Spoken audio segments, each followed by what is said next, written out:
Today I'm using the Mopho desktop synth by Dave Smith Instruments.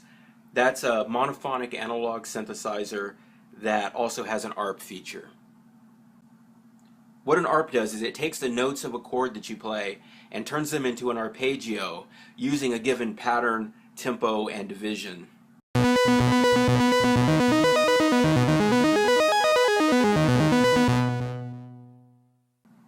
Starlight uses a clock speed of 125 BPM, and the arpeggio is a 16th note pattern. Right now I also have a delay set up which repeats the notes at 320 BPM. I'll turn that off now for the rest of the video just so you can hear the sound the synth makes.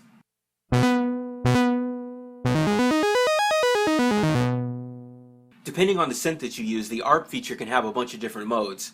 Let me take you through the modes available in the Mopho. Here's the basic up mode. It plays upward through the notes of the arpeggio, and when it reaches the end, it resets to the beginning.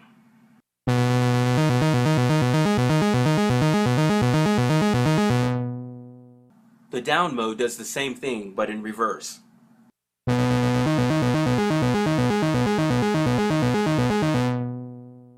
Then there's the up-down mode, which takes the arpeggio notes up and then back down.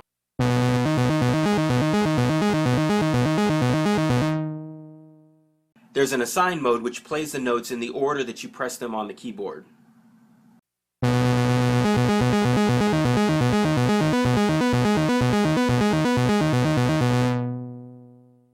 There's also a random mode.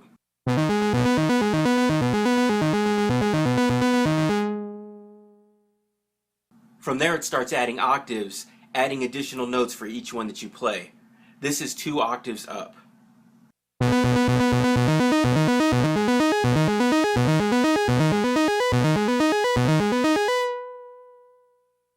Here's 2 octaves down.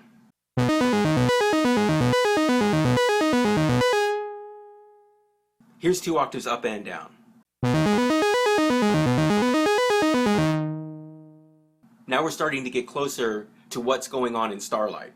Now we're in a 3-octave mode, which goes up a 2nd and a 3rd octave for every one note that you play.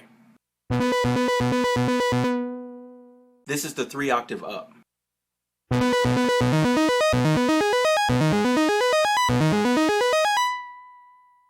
3-octave down.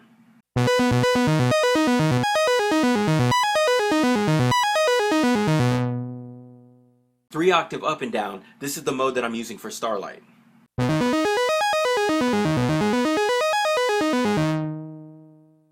One of the important aspects of using an ARP feature and figuring out a song like Starlight is the pattern that's created against the tempo. The cycles that loop around are based on how many notes that you're holding. So if you're holding a 3-note chord,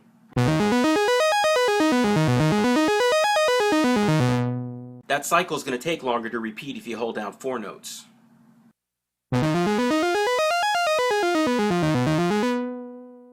So if you're switching chords during an ARP, and say you're holding down a 3-note chord and going to another 3-note chord, during that transition you may only hold down 1 or 2 notes, and that's going to change your pattern. That could be a problem if you expect your arpeggio to adhere to a very precise scale pattern. One of the things you can do with an ARP is if you release all the keys and press again, it'll reset to the beginning of the ARP pattern.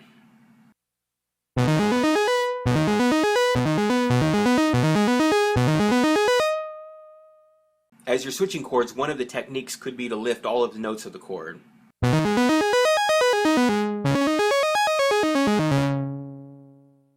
Or if you switch only one note of the chord at a time, you can get a predictable pattern more easily without the need for a reset.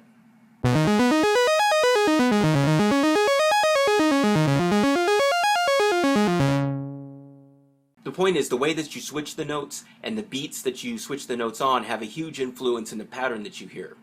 Sometimes you even have to disengage from what you're hearing in order to get the notes changed on the right beats to give you the pattern you want. And that's kind of what I'm doing in the Starlight pattern. With my left hand, I'm trying to reset the pattern on the downbeat of each new measure. But with my right hand, I'm switching the chord 1 note at a time on the 4th beat of each measure, and this is giving a very distinct particular note pattern. For me to get that down and to also figure the pattern out, it helped to slow the tempo of the song down and do experimentation on both hands independently and then try to bring them together. You've already heard at the beginning what I came up with, and while probably not 100% accurate, I think it's very close. I'll finish now by showing you the parts on both hands slowed down to 80 BPM. When it gets easy to play at 80 BPM, just bring the speed up gradually until you reach the tempo you're trying to achieve. Good luck, have fun. This was a blast and a challenge trying to figure out, so I hope it helps. See you next time.